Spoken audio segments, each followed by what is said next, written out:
Merci beaucoup et merci en particulier à Alain Jacques de m'avoir invité. Je n'ai pas été son élève directement, mais j'étais très inspiré par certaines de ses phrases, en particulier quand il disait que faire de la recherche, c'était pas refaire tous les jours ce qu'on faisait la veille.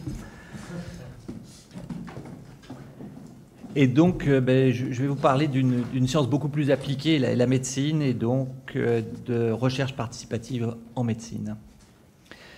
Donc, dans la recherche médicale aujourd'hui, l'application des malades, c'est devenu la norme et non plus l'exception. Donc, en particulier sous l'impulsion des Anglais, on a une recherche médicale qui se doit d'impliquer les malades et de faire non plus simplement de la participation, ce qu'on appelait autrefois des sujets, mais vraiment d'engager les malades dans la recherche et de les impliquer dans la recherche. Donc aujourd'hui, on essaye de faire des partenariats actifs qui se distinguent bien sûr de la participation habituelle de la recherche, à la recherche des malades. Donc les patients et le public contribuent au processus de recherche en tant que conseillers, éventuellement aussi en tant que co-chercheurs. Ils participent à la planification, au design, à la réalisation de la recherche et à la dissémination des résultats. J'aime bien cette phrase d'un blog anglais, les patients font partie de l'équipage dans la recherche médicale, ils ne sont plus simplement des passagers. Donc c'est une philosophie défendue depuis très longtemps au Royaume-Uni. Et par exemple, Dame Sally Davies, qui est directeur général de la recherche au ministère de la Santé en Angleterre, dit « Quelle que soit la complexité de la recherche ou le génie du chercheur, les patients et le public offrent toujours des perspectives uniques et précieuses.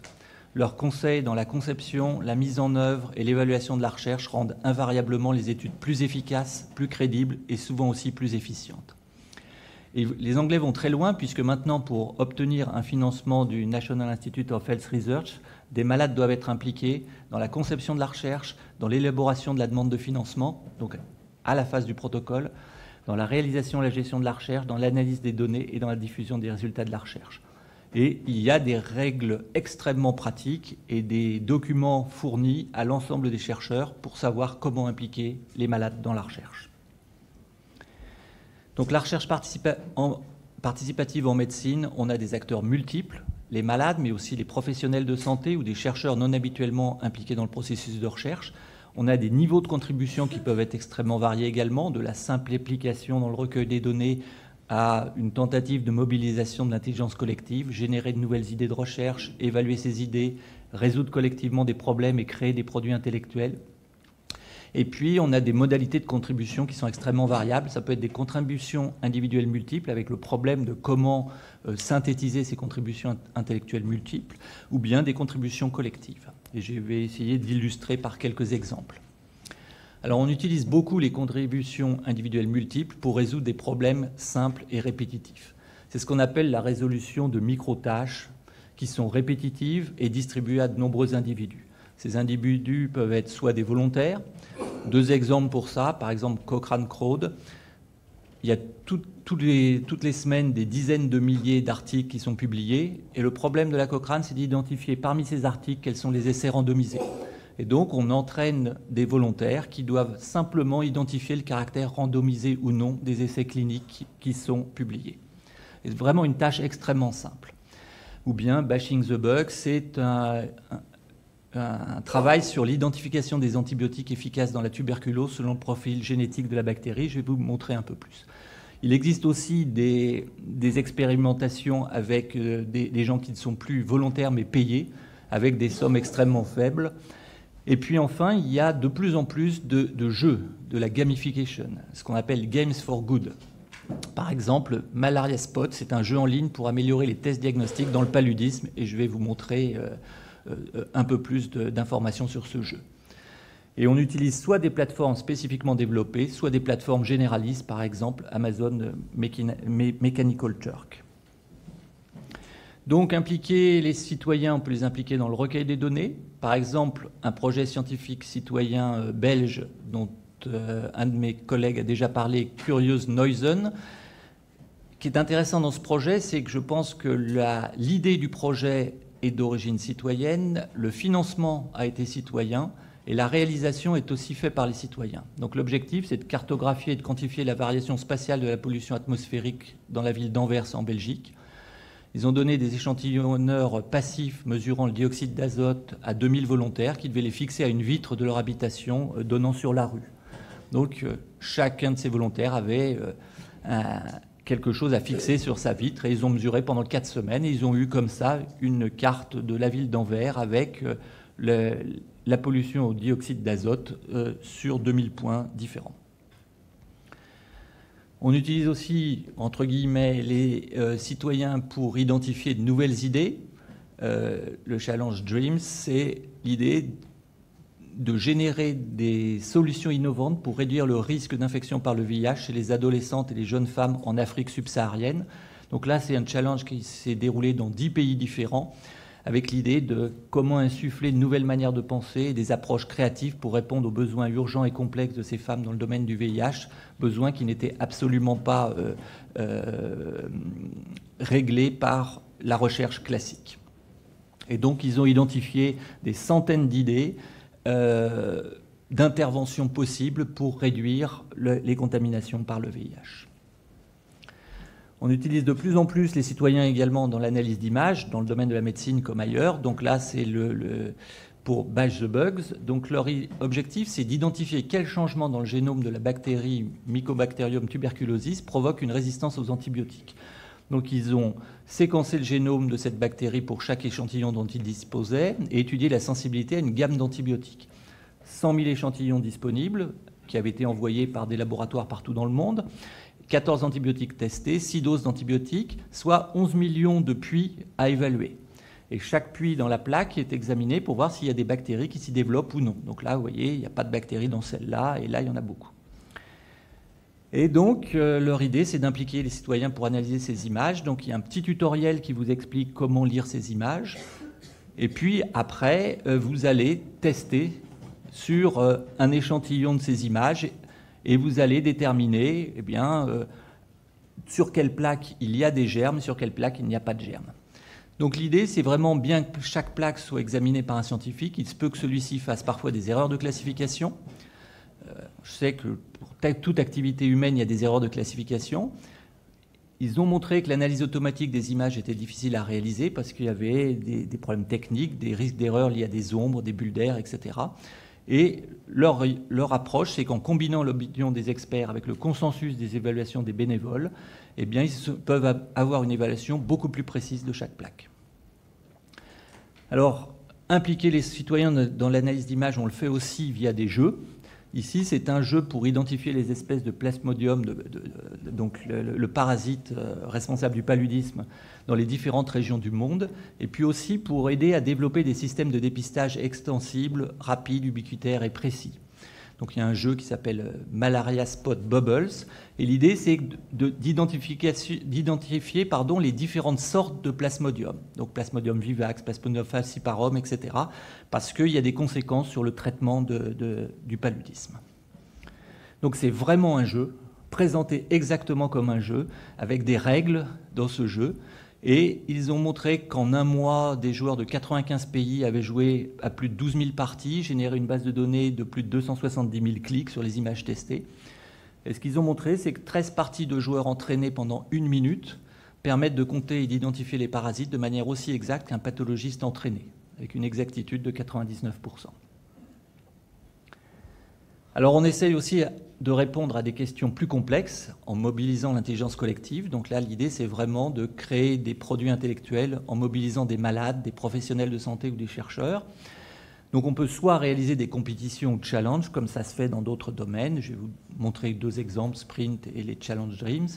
Soit, encore plus complexe, créer des écosystèmes de résolution de problèmes, ce qu'on appelle des problem solving écosystèmes, qui peuvent être soit en réel ou en face-face. ECOPEN vous sera présenté cet après-midi par Mehdi Benchoufi, soit virtuel, et je vais vous montrer un exemple anglais, Public-led Online Trial Infrastructures and Tools. Alors les challenges, 2 exemples de challenges. Le New England Journal of Medicine, qui est un journal relativement important en médecine, a publié un article sur un essai clinique qui s'appelait Sprint, qui était un essai de grande taille avec plus de 9000 participants, sur le contrôle intensif de la pression artérielle versus le traitement usuel chez les patients à risque. Et comme il y avait une grande quantité de données, eh bien, ils ont proposé de faire un challenge sur l'analyse de ces données pour essayer de répondre à d'autres questions en utilisant ces jeux de données. 144 soumissions étaient soumises à ce challenge, 3 prix étaient décernés, et le premier prix a été pour un nouvel outil décisionnel pour calculer la balance bénéfice-risque au niveau individuel du contrôle intensif de la pression artérielle. Il y a d'autres challenges qui sont faits, en particulier dans les domaines de l'informatique médicale. Par exemple, Dream Challenge organise tous les 3 ou 4 mois un nouveau challenge sur des problèmes de plus en plus complexes. Et ce qui est intéressant, c'est que ça peut conduire à des travaux de très grande qualité. Par exemple, le Dream Challenge d'il y a 2 ans, je crois, sur le cancer de prostate, a été cité comme un des articles les plus importants de l'année dans le Yearbook of Medical Informatics. Donc, on utilise aussi plus prosaïquement l'intelligence collective pour améliorer la qualité de protocoles de recherche clinique.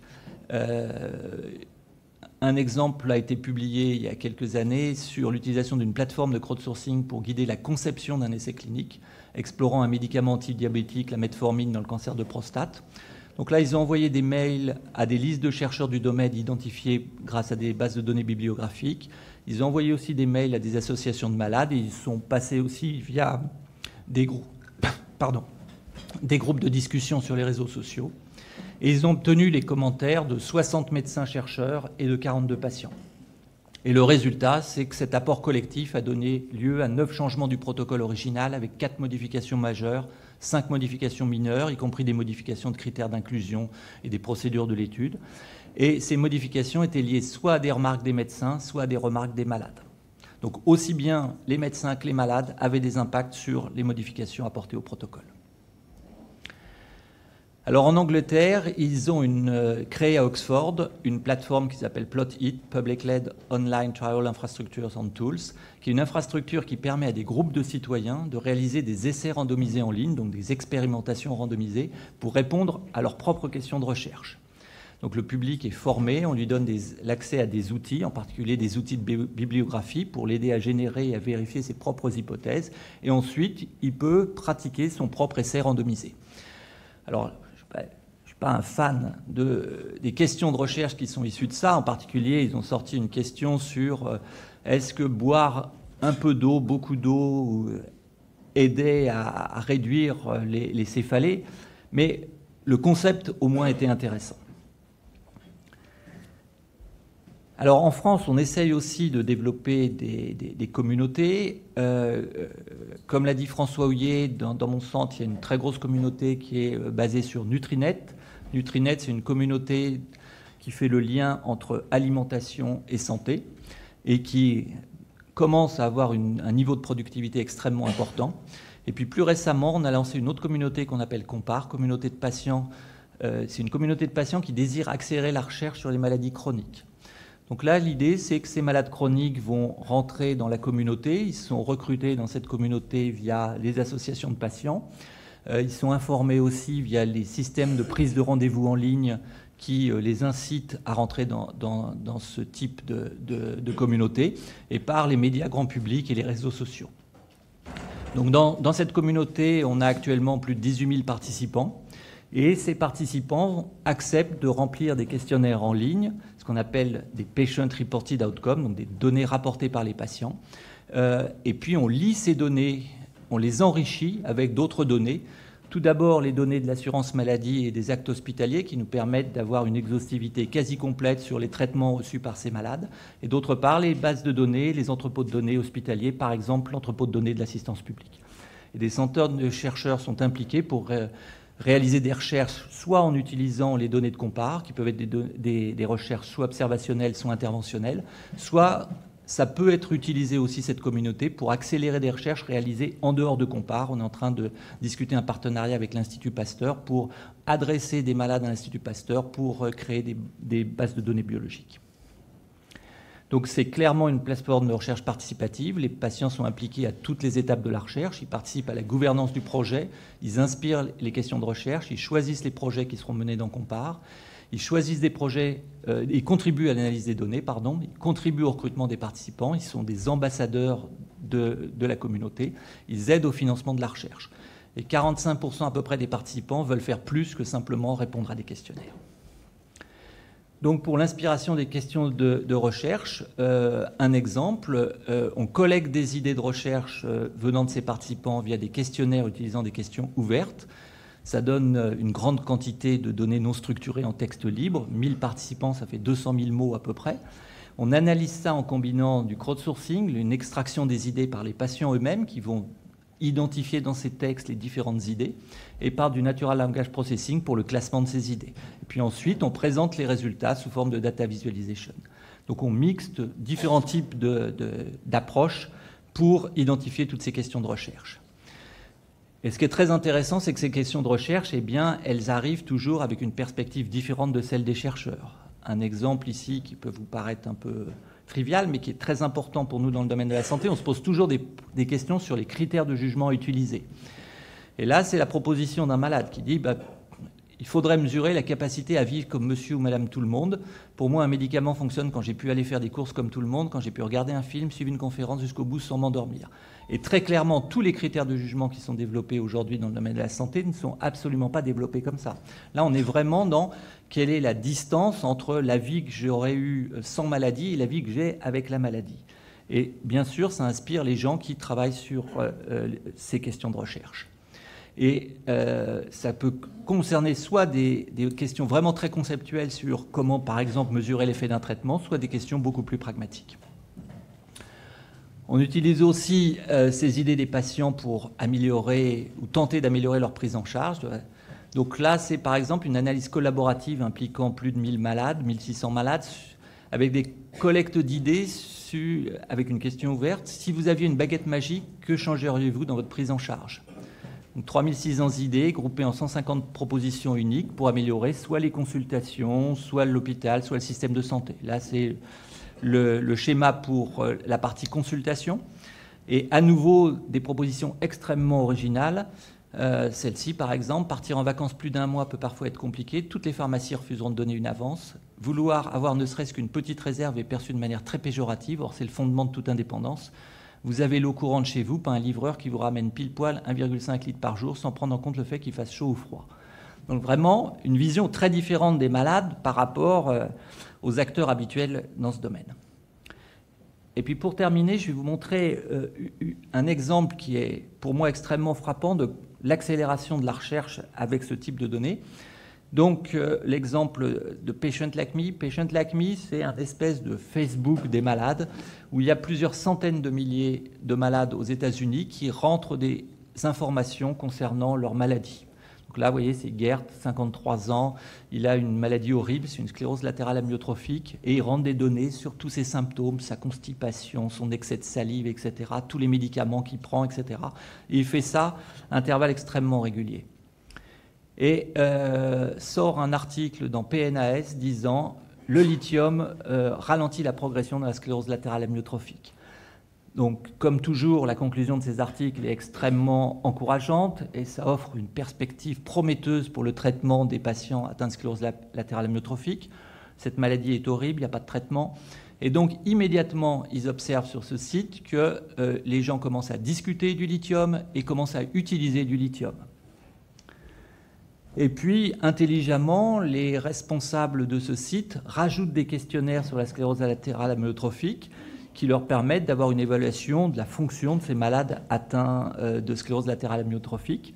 Et puis ensuite, avec des méthodes statistiques relativement sophistiquées, ils comparent l'évolution des malades qui ont reçu du lithium et l'évolution d'un groupe de malades contrôle qui n'ont pas reçu de lithium.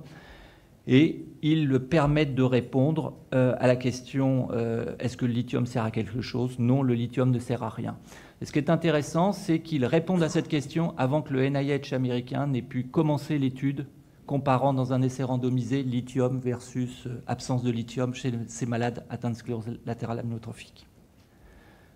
Et ils publient ces résultats dans Nature Biotechnology en disant ces données rapportées par les patients permettent d'accélérer la recherche.